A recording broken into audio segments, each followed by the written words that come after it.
회당에서 나와 곧 야고보와 요한과 함께 시몬과 안드레의 집에 들어가시니 시몬의 장모가 열병으로 누워있는지라 사람들이 곧 그 여자에 대하여 예수께 여짜온대 나아가사 그 손을 잡아 일으키시니 열병이 떠나고 여자가 그들에게 수종드니라. 추석 연휴에 걸려 있어서 제가 메시지 방향을 약간 바꿔서 사무엘하에서 다른 본문으로 좀 잠깐 왔습니다. 오늘 우리에게 필요한 본문일 것 같아서 하고 다음 주부터 사무엘하 본문을 다시 가게 될 겁니다. 동화 작가인 정채봉이라는 분이 쓴 에세이집에 만남이라는 그곳에 이런 글이 있습니다. 가장 잘못된 만남은 생선 같은 만남이다. 이런 만남은 만날수록 비린내가 묻어나기 때문이다. 그러니까 만나면 만날수록 서로에게 안 좋은 영향을 미치는 그러한 만남을 생선 같은 만남이라고 했던 거죠. 가장 조심해야 할 만남은 꽃송이 같은 만남이다. 이럴 때는 꽃이 필 때에는 서로에게 좋지만 시들게 되면 썩은 냄새가 나잖아요. 그러니까 꽃송이 같은 그런 만남은 처음은 좋지만 나중에 안 좋은 그런 만남을 얘기할 때 꽃송이 같은 만남이라고 얘기를 합니다. 여러분 예쁜 꽃일수록 썩을 때 냄새가 더 심합니다. 참고하시면 되겠습니다. 가장 시간이 아까운 만남은 지우개 같은 만남이다. 이런 만남은 지우개로 지우듯이 순식간에 그 의미가 사라지기 때문이다. 만났는데 만남의 의미가 금방 사라지는 거예요. 왜 만났는지 뭐하러 만났는지 의미가 없어요. 이런 건 지우개 같은 만남이에요. 그렇다면 만남 중에 가장 아름다운 만남은 어떤 만남일까? 그것은 손수건 같은 만남이다. 힘이 들 때는 땀을 닦아주고 슬플 때는 눈물을 닦아주기 때문이다. 서로가 필요할 때 필요를 함께하며 그 마음을 나누는 만남, 그것을 손수건 같은 만남이라고 했습니다. 사실 만남이 인생의 행복과 불행을 다 좌우합니다. 저만 그렇게 생각하는 것 같은데요. 여러분 부모를 만나는 것은 우리의 선택이 아니지만요. 배우자를 만나는 거나 친구를 만나는 것, 동료를 만나는 건 다 제 선택입니다. 그 만남에 여러분이 울고 웃고 하면서 다 모든 행복과 불행이 거기서 나오거든요. 인생에 있어서 제일 중요한 만남은 축복으로 이루어지거든요. 이게 좋은 만남은 내게 축복이 된단 말이에요. 한번 생각해 보세요. 내가 지금까지 만난 사람들이 나에게 축복이 되고 있는가 아니면 저주가 되고 있는가 잘 생각해 보십시오. 그래서 누구를 만나느냐가 정말 중요한 겁니다. 함부로 아무나 막 만나는 건 아직 어릴 때나 인생을 잘 모를 때나 하는 일이고, 인생을 알아가고 나이가 들어가면 함부로 사람을 만나지도 않고 함부로 사람을 친구나 동료로 두지도 않습니다. 그게 인생의 교훈이기 때문에 그래요. 오늘 인생의 그런 만남 중에 우리에게 가장 중요한 만남에 대한 어떤 이야기를 하고 있어요. 바로 우리 주 예수 그리스도와의 만남에 대해서 얘기를 하고 있는 겁니다. 예수님을 만나고 사람들이 과연 어떻게 되었을까? 그 얘기를 제가 하려고 합니다. 과연 사람들은 예수님 만나서 어떤 일이 벌어질까? 먼저 오늘 본문은요, 예수님 만나면 문제가 해결된다라고 얘기를 하는 겁니다. 오늘 본문에 보면 예수님이 한 집에 들어가세요. 바로 형제지간인 시몬 베드로와 안드레의 집에 가셨습니다. 29절 한번 같이 읽어볼까요? 시작. 회당에서 나와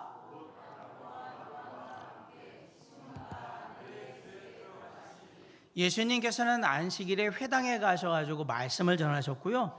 말씀을 가르치신 후에 아마도 가까운 곳에 있는 제자 집 야고보와 요한을 데리고 시몬과 안드레의 집에 갔던 것 같습니다. 아마 가까이 있었던 것 같아요.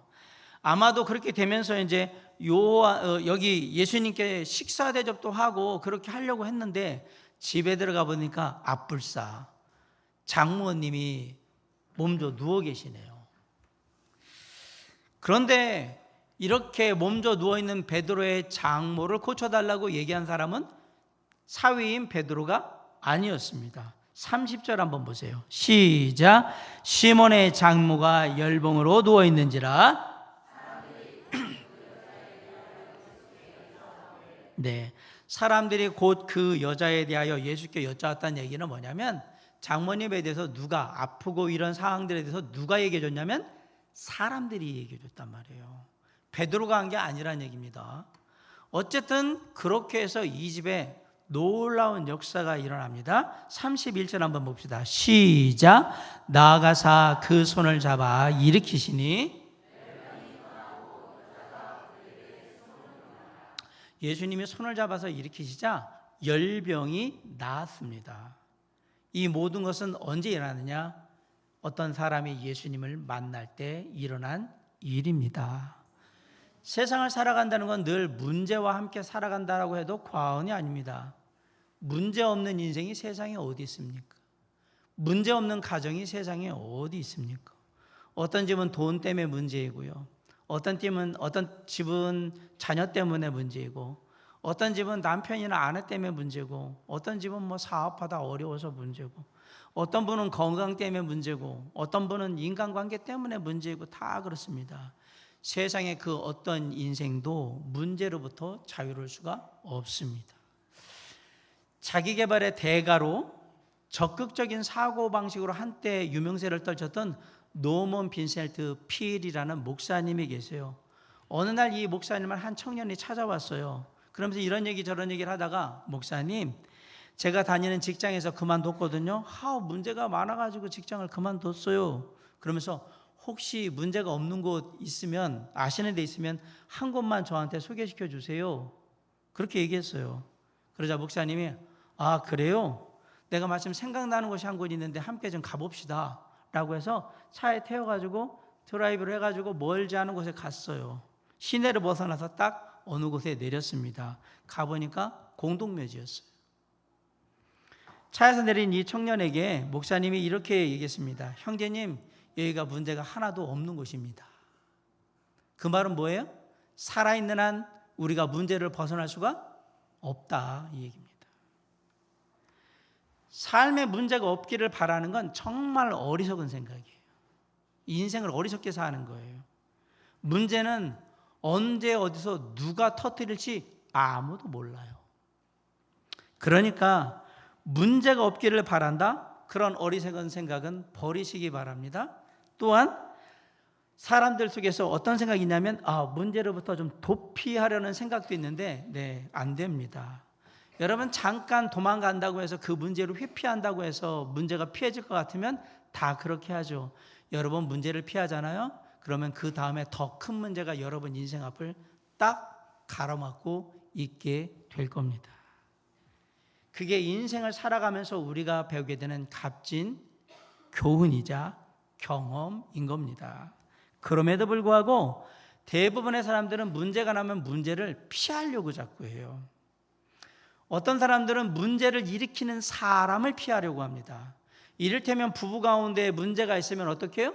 사람을 피해야 되니까 이혼을 해서 이 사람을 떠나면 내가 낫겠지. 그리고 다른 생각을 하면서 다른 시작을 하려고 합니다.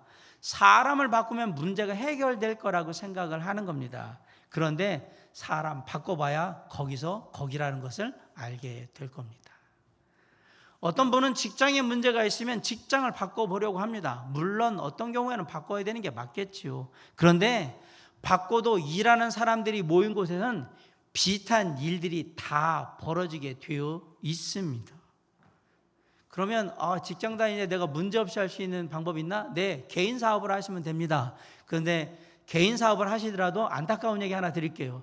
개인 사업을 해도 문제는 있습니다. 어떤 분은 신앙생활도 그렇게 해요. 교회 봉사하다가 조금 힘들고 안 좋아지면 이거 하나님 뜻이 아닌가 보구나 라고 말하고 다른 걸 자꾸 하려고 합니다. 마음은 잘 알겠습니다. 근데 피하는 것은 언제나 해결책이 되지를 못합니다. 진정한 해결책은 피하는 데 있지 않고요, 부딪혀서 극복하는 데 해결책이 있습니다.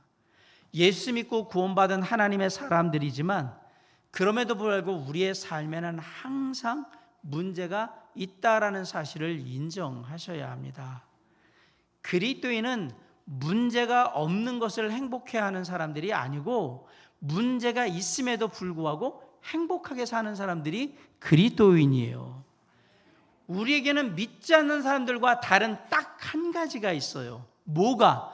바로 문제를 완전하게 확실하게 해결하시는 진정한 문제의 해결자가 나와 함께 하신다. 이게 세상에 믿지 않는 사람과 우리가 딱 하나 다른 거예요. 문제 해결해 주신 예수 그리스도가 나와 함께 하신다는 사실이에요. 세상의 그 어떤 문제든 모든 문제를 다 해결해 주시는 분, 그분이 나와 함께 하신다 이 얘기예요.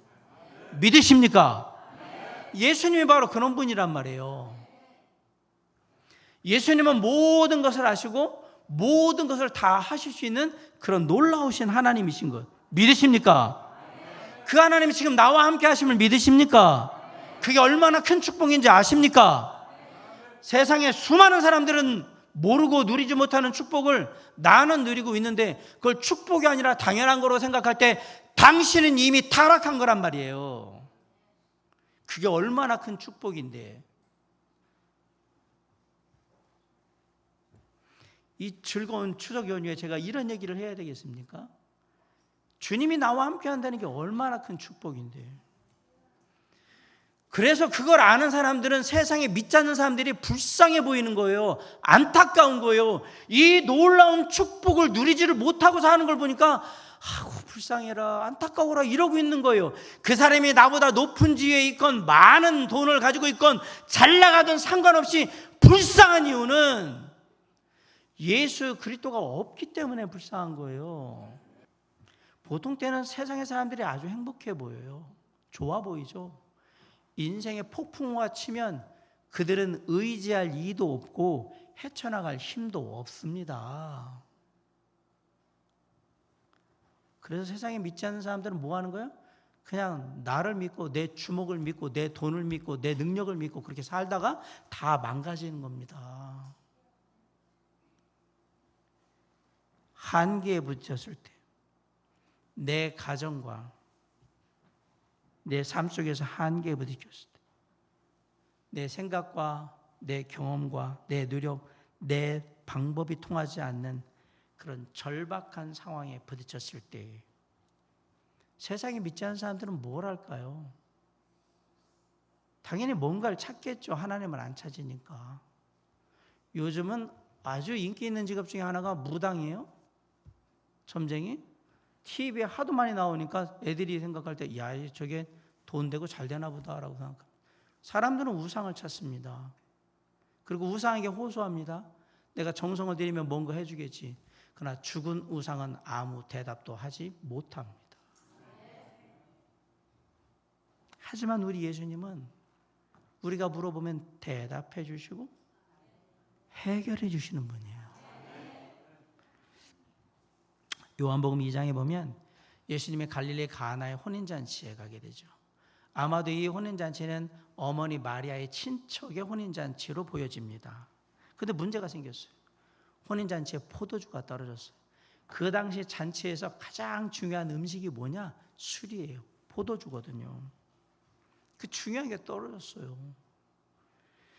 그래서 사람들이 당황하고 있는데 전혀 당황하지 않는 딱 한 사람이 있어요. 누구예요? 예수님의 어머니 마리아는 전혀 당황하지 않습니다. 마리아는 사람들이 문제 해결에 대해서 막 생각하고 있을 때 또 엉뚱하게도 사람들이 와가지고 누구한테 얘기하냐면 마리아한테 얘기한 거예요. 술이 떨어졌다고, 포도주가 떨어졌다고. 그러자 마리아가 하인에게 얘기합니다. 예수님이 무슨 말씀을 하시든지 시키는 대로 해라 라고 말합니다. 마리아는 왜 이렇게 얘기했을까요? 예수님께서 이 문제를 해결할 수 있는 지금 이 시간 이곳에 유일한 분이라는 사실을 알고 있었기 때문에 그래요. 그리고 예수님 말씀대로 하인들이 다 하죠. 물로 포도주를 만들어서 잔치가 더욱더 풍성하게 되고요. 문제는 해결됐습니다. 그 예수님이 지금 우리와 함께 하십니다. 마태복음 28장 20절에 얘기했어요. 내가 세상 끝날까지 너희와 항상 함께 있으리라 하시니라. 나보다 나를 더 잘 아시는 하나님, 나보다 내 인생의 형편과 내 상황을 누구보다도 잘 아시는 하나님이 나와 함께 하신다는 사실을 믿으시기 바랍니다. 그리고 그 하나님 예수 그리스도를 우리가 만나게 될 때 우리의 삶의 문제가 어떻든 그 문제는 해결되게 되어 있다라는 사실을 믿으시기 바랍니다. 예수님을 만나게 될 때 모든 삶의 문제가 해결될 것을 믿고 오늘도 주님의 능력과 함께하는 저와 여러분의 삶이 될 수 있기를 주님의 이름으로 간절히 축원합니다. 예수를 만나면 첫 번째로 뭐가 된다? 문제가 해결된다. 자, 두 번째로 예수를 만나면 사랑을 경험하게 되는 거예요. 오늘 본문에 보면 예수님이 베드로의 장모를 치유하는 장면이 나와요. 그런데 그 모습이 상당히 흥미롭습니다. 31절 읽어볼게요. 시작.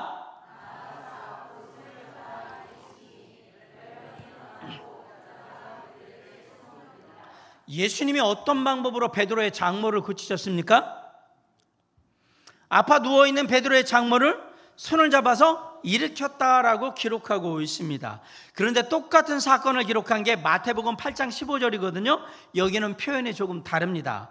그의 손을 만지시니 열병이 떠나가고 그 여인이 일어나서 예수께 수종들더라. 그의 손을, 베드로의 장모의 손을 만지셨다. 아파 누워있는 장모의 손을 만지셨어요. 부드럽게 쓰다듬으면서 만지셨다라고 표현이 되어 있어요. 많이 아프셨죠? 열도 많이 나고 힘드셨을 텐데 거의 이제 걱정하지 마세요. 제가 고쳐드릴게요. 저 한번 믿고 손잡고 일어나세요. 그러면서 이렇게 손 잡고 쭉 이렇게 서시고, 그러자 심한 열병이 씻은 듯이 나았습니다. 복음서에 보면 예수님께서 병을 고치실 때 여러 가지 다양한 방법들을 쓰는 것을 우리가 보게 됩니다. 어떤 때는 만지지도 않고 말씀만으로 병을 고치시기도 했고요. 어떤 때는 진흙을 가지고 눈에 바르심으로 병을 고치기도 했습니다. 어떤 때는 손을 만지시기도 했고요. 어떤 때는 손을 얹어놓기만 함으로 병을 고치기도 하셨어요. 예수님은요, 말씀으로만으로도 얼마든지 병을 고치실 수 있음에도 불구하고 베드로의 장모의 병을 어떻게 했느냐? 그렇게 하지 않으셨어요. 손을 만져주셨어요. 조용히 손을 다 잡고 만져주시면서 고쳐주신 거예요. 예수님의 이 만져주심은 베드로의 장모에게 예수님이 사랑으로 나와 함께 하신다는 사실을 직접 느끼게 해주는 거예요. 이보다 더할 나위 없는 귀한 체험, 은혜가 어디 있습니까? 왜? 손이 콕 잡고 예수님의 사랑이 절절히 느껴지는 겁니다. 교회 안에서 육신의 질병으로 고통받고 있는 많은 지체들이 있습니다. 그들을 위해서 우리가 많이 기도하고 있죠. 어떤 분은 육신의 질병을 고침받기 위해서 교회에 나갔다가 병 고침받고 그리고 많이 회복되어 서 예수를 믿고 있는 분들도 있어요. 정말 감사한 일이에요. 그리고 어떤 분들은 교회에 나와서 구원받고 신앙생활하다 병이 들었는데 병 낫기를 위해서 예수 그리스도의 이름을 부르며 기도하지만 병이 전혀 낫지를 않습니다. 그러면 둘 중에 하나예요. 기도하는 것을 주님의 이름으로 기도하는 걸 이제 그만하든지, 그런데 어떤 분들은 예수 믿지 말아야 되는데 기도 그만해야 되는데도 불구하고 계속해서 예수의 이름을 부르면서 병 낫기를 위해 기도하는 분들이 있습니다. 이 사람들은 도대체 왜 이걸 하고 있는 걸까요? 별 소용도 없는 짓을 왜 하고 있는 걸까요? 이 사람들은 기도하는 과정 속에서 주님을 만남으로 주님의 도우심을 믿는 그 속에 예수 그리스도가 어떤 분인지를 깨닫기 시작한 거예요. 예수님은 죄로부터 나를 구원하신 하나님이시고 지금도 이 땅에 살아갈 수 있도록 나를 붙들어 주시는 하나님이시며 영원한 하늘의 소망을 주신 분이시고 지금도 하나님의 사랑과 긍휼을 누리면서 살 수 있도록 늘 함께 하시는 하나님, 그래서 감사하고 있는 거예요. 병은 그대로인데 믿음으로 병을 이기고 하나님 앞에서 승리하고 있는 거예요. 예수 그리스도가 누구인지를 알기 때문에 그렇게 하는 거예요. 병 낫는 건 다음 문제고 내가 주님 안에 있음을 감사하고 그 주님이 나와 함께함을 감사하고 그 주님이 어떤 분인지를 아니까 너무 행복하고 그런 거예요. 예수 그리스도의 사랑과 은혜를 경험할 수 있는 것은 놀라운 축복입니다. 그건 경험해 본 사람만 압니다. 고기도 먹어본 놈이 먹는다고 예수님의 사랑과 은혜를 경험한 사람이 또 그걸 경험하는 거예요. 예수님은 지금도 동일한 방법으로 우리 가운데 역사하십니다. 예수님을 만나게 되면, 예수님이 한 사람 한 사람 만져주시게 되면 그 예수님의 만져주심을 경험하는 사람들마다 주님의 놀라우신 은혜와 사랑을 깨닫게 되는 거예요. 우리 각자의 삶에 그런 경험들이 있어야 한단 말입니다. 주님의 만져주심. 내가 주님이 얼마나 사랑스러운 분이고 얼마나 은혜로운 분지를 내 마음속에 새겨놓는 시간이 있어야 한다는 얘기예요. 그게 복음이에요. 그걸 전해주는 거예요. 내가 그걸 알고 있다. 너도 누리길 바란다. 그게 복음이에요. 다른 게 복음이 아니라, 우리를 사랑하셔서 이 땅에 오신 독생자 예수 그리스도의 그 크신 사랑에 감격해서 평생의 삶을 복음 전하는 일에 저같이 이렇게 헌신할 수도 있는 거예요. 그리고 예수님의 사랑이 얼마나 큰 사랑인지를 알기에 그 사랑에 감격해서 주님의 몸된 교회를 섬기고, 그리고 함께하는 형제자매들을 섬기며 그들을 위해서 기도하고 함께하는 거예요. 그 사랑과 그 은혜가 너무너무 값진 것이기에 세상에 믿지 않는 사람들, 그것을 누리지 못하는 사람들이 너무너무 불쌍하고 안타까워서 그들에게 복음을 전하고자 하는 겁니다. 그건 주님의 사랑 때문에 이루어지는 일들인 겁니다. 예수 그리스도의 사랑을 경험한 사람들의 고백이 그거인 거예요. 사도 바울의 한평생을 사로잡고 있던 주제가 뭡니까? 예수님의 사랑입니다. 은혜. 그거예요. 그거로 평생을 살았던 거예요. 그 사랑을 너무나도 잘 알기에 사도 바울이 이렇게 고백해요. 고린도서 5장 14절에서 그리스도의 사랑이 우리를 강권하시는도다. 내가 주님의 사랑을 깨닫고 어떻게 이렇게 있겠냐라고 얘기하는 거예요. 주님이 나에게 어떤 사랑을 줬는지 내가 아는데 어떻게 내가 입싹 씻고 모른 척하고 아무것도 아닌 것 같이 그렇게 있을 수가 있겠냐라고 얘기하는 거예요. 이 고백이 저와 여러분의 고백이 될 수 있기를 간절히 원합니다. 예수 그리스도의 사랑을 경험한 사람들은 그 사랑 안에서 새 사람이 되는 거예요. 그것을 우리는 뭐라고 했냐? 구원받았다 이렇게 얘기하는 거예요. 예수 그리스도의 사랑을 경험한 사람은 그 사랑 안에서 하루하루 살아갑니다. 그것을 우리는 주님의 은혜 가운데 산다라고 얘기하는 겁니다. 예수 그리스도의 사랑을 경험한 사람은 그 사랑 안에서 늘 행복합니다. 그것을 보면서 우리는 영원한 하늘의 소망을 가지고 산다라고 얘기하는 겁니다. 주님의 사랑을 깨달아 아는 자들의 삶인 거예요. 주님을 만나면 사랑을 알게 됩니다. 사랑하는 성도 여러분, 여러분은 예수 그리스도를 만나셨습니까? 예수 그리스도를 만났다면 분명히 여러분은 주님의 사랑을 알고 있을 거예요. 그 사랑이 얼마나 크고 놀라운 사랑인지, 그 사랑을 날마다 누리며 감사함으로 사는 저와 여러분이 될 수 있기를 주님의 이름으로 간절히 축원합니다. 자, 첫 번째, 예수님을 만나면 문제가 해결된다라고 했습니다. 두 번째, 예수님을 만나면 사랑을 알게 된다, 경험하게 된다. 자, 세 번째로 예수님을 만나면 섬기는 자가 됩니다. 오늘 본문 31절에 아주 재미있는 장면이 나옵니다. 자, 한번 읽어볼게요. 시작. 나아가사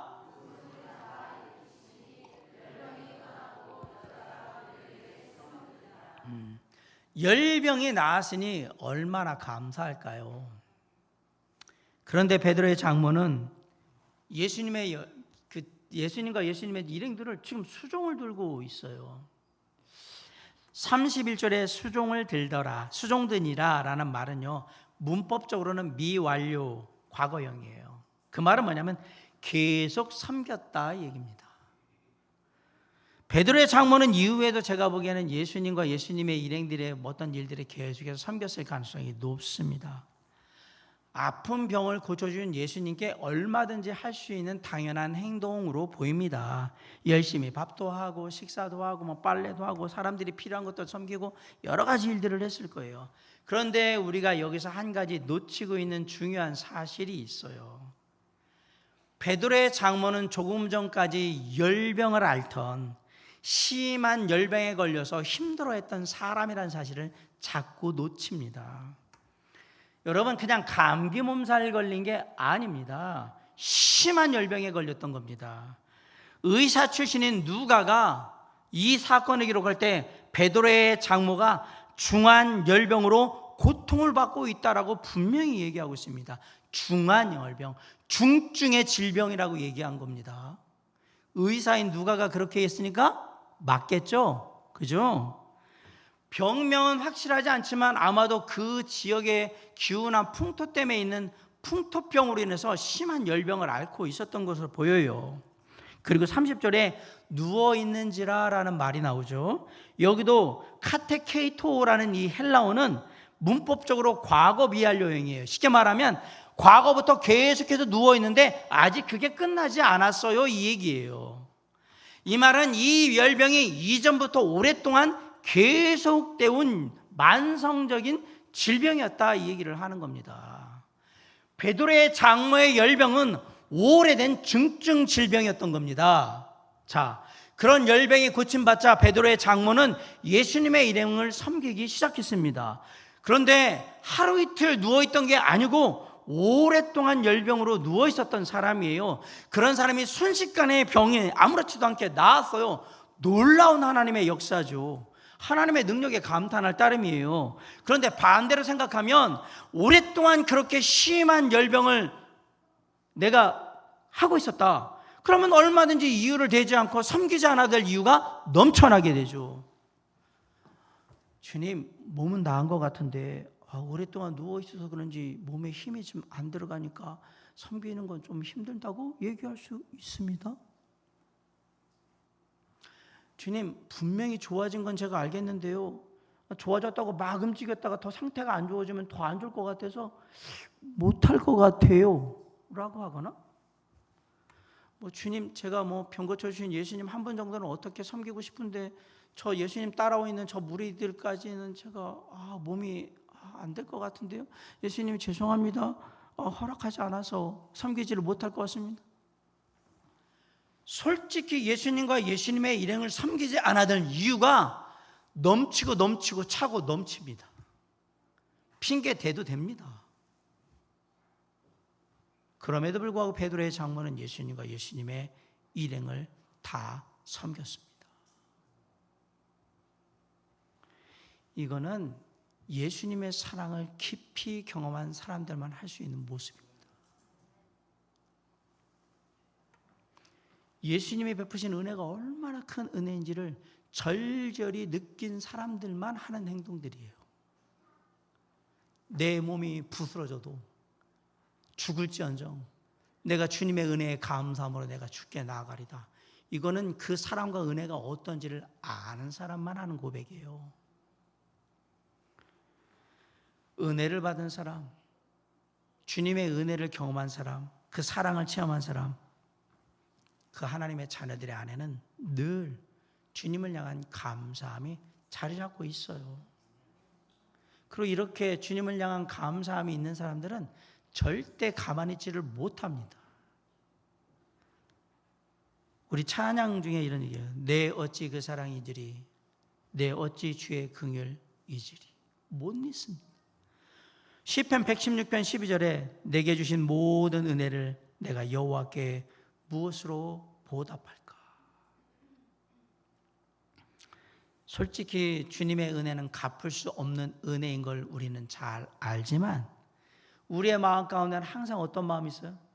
어떻게든 내가 조금이라도 주님의 은혜에 갚을 수 있다면 정말 기쁠 텐데, 감사할 텐데, 이게 우리의 마음이어야 한다라는 사실이에요. 그래서 언젠가 주님을 만날 때 기쁨으로 만나며 주님, 정말 주님의 은혜와 사랑에 제가 조금이라도 정말 보답하고자 하는 마음으로 살았는데 어떨지 모르겠네요 라고 고백할 수 있어야 한다는 얘기입니다. 아마 제가 볼 때는 베드로의 장모는 평생 예수님을 섬겼을 가능성이 높을 겁니다. 예수님을 만나고 섬기는 자들, 성경에 많은 이야기들이 있지요. 누가복음 8장에 보면 예수님을 만난 여인들에 대한 이야기가 나옵니다. 8장 1절에 그 후에 예수께서 각 성과 마을에 두루다니시며 하나님의 나라를 선포하시며 그 복음을 전하실새 12제자가 함께하였고, 2절 또한 악귀를 쫓아내신가 병고침을 받은 어떤 여자들 곧 7 귀신이 나간 막달라인이라고 하는 마리아와, 3절 헤롯의 청지기 구사의 아내 요한나와 수산나와 다른 여러 여자가 함께하여 자기들의 소유로 그들을 섬기더라. 놀랍게 예수님의 사역에 함께하면서 예수님의 은혜를 누렸던, 그리고 그 은혜 가운데 섬겼던 사람들이 여인들 이야기가 나와요. 누가복음 23장에 보면 예수님께서 십자가에 달려 가지고 골고다 언덕에 올라가시는 모습이 나오는데, 그 예수님의 뒤를 따르는 언덕을 오르는 여인들의 이야기가 또 나옵니다. 누가복음 24장 55절에 이렇게 얘기해요. 갈릴리에서 예수와 함께 온 여자들이 뒤를 쫓았다 라고 얘기합니다. 맞습니다. 머나먼 갈릴리에서 예루살렘까지 예수님을 쫓아온 여인들입니다. 예수님께 받은 사랑, 그 은혜를 잊지 못하고 평생의 삶을 들여서 주님을 섬겼던 여인들입니다. 안 오려면 핑계 많죠. 이유도 많아요. 그거 다 될 수 있어요. 안 와도 돼요. 그럼에도 불구하고 그 먼 길을 와서 예수님의 고난과 죽으심과 함께해요. 그리고 마침내 예수 그리스도의 부활을 보게 되는 거예요. 이 여인들이.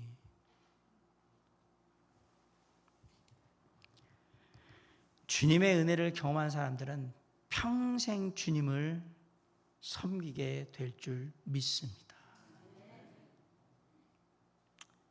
오해 없이 들으세요. 내가 주님의 몸된 교회나 영혼들을 위해서, 주님의 일을 위해서 아무것도 안 한다? 둘 중에 하나입니다. 당신에게 무엇인 하나님의 은혜와 사랑이 다 소멸됐든지 바닥을 치든지, 아니면 주님의 은혜와 사랑을 경험한 적이 없든지, 중간은 없어요.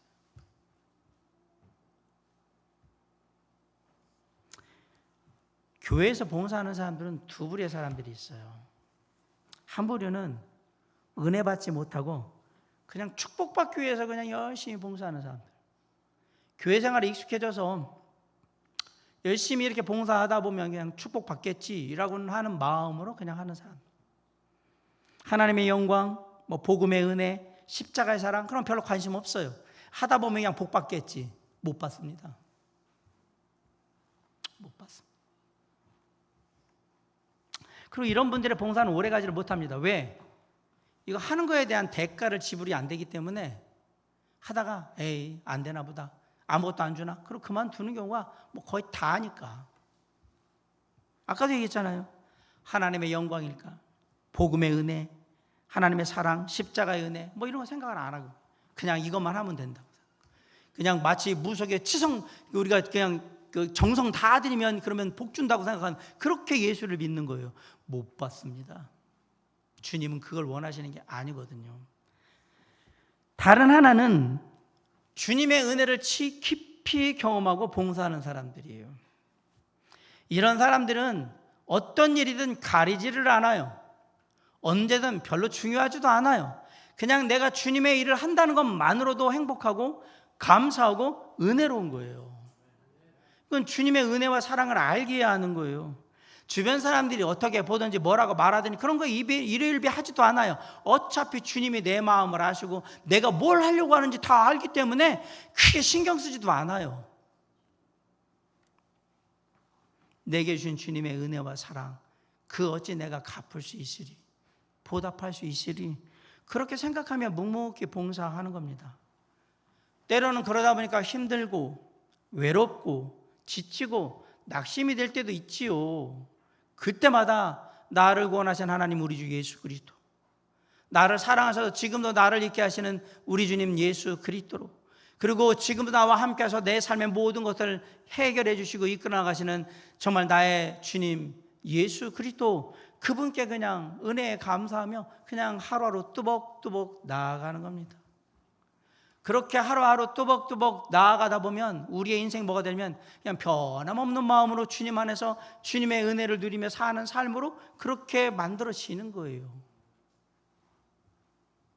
이게 진짜예요. 정말 예수님을 만나면 진짜 사람은 예수를 섬기는 사람이 될 수밖에 없습니다. 그 사랑과 은혜가 어떤 사랑과 은혜인지를 알기에 그렇게 되는 겁니다. 예수님을 만나면 그 은혜와 사랑을 깨달아서 우리는 주님을 섬기는 자가 되게 되는 겁니다. 예수 그리스도를 만나셨습니까? 여러분의 삶이 이 땅의 삶을 다하는 그날까지 우리 주 예수 그리스도를 섬기는 자녀의 삶을 이뤄갈 수 있기를 주님의 이름으로 간절히 축원합니다. 저는 세상의 모든 사람들이 예수 그리스도를 만나기를 원합니다. 그래서 삶의 문제를 해결을 받고 하나님의 그 크신 은혜와 사랑을 늘 경험하며, 그리고 더 나아가서 그 은혜와 사랑으로 주님을 섬기는 귀한 하나님의 사람들이 되시기를 간절히 원합니다. 그래서 저는 세상의 모든 사람들이 예수님을 만나서 행복해졌으면 좋겠습니다. 특별히 우리의 가족들 가운데, 친구들 가운데, 동료들 가운데, 이웃들 가운데 아직도 예수를 만나지 못해서 주님 안에 그 행복을 누리지 못하고 사는 분들이 있다면 그분들이 예수를 만날 수 있기를 원합니다. 그리고 정말 행복해질 수 있기를 원합니다. 문제를 해결받고 주님의 사랑을 누리며 주님을 섬기는 귀한 삶으로 주님께 드려지길 간절히 원합니다. 그날이 올 때까지 주님의 은혜와 사랑 안에서 주님과 함께 한 걸음 한 걸음 나아가는 저와 여러분이 될 수 있기를 주님의 이름으로 간절히 축원합니다. 기도하시겠습니다. 사랑과 은혜가 풍성하신 아버지 하나님, 이 시간 기도합니다. 우리의 삶을 통해 주님 역사해 주시옵소서. 주님을 만남으로 삶의 문제가 해결되고 주님의 크신 사랑을 경험하며 또한 정말 그 사랑에 감사해서 감격해서 주님을 섬기는 삶으로 우리의 삶이 드려지길 원합니다. 주님 영광 받으시고 함께하여 주시옵소서. 주님께서 이룰 줄 믿고 맡겨며 감사할 때 예수 그리스도 이름으로 간절히 기도로 삼나이다. 아멘.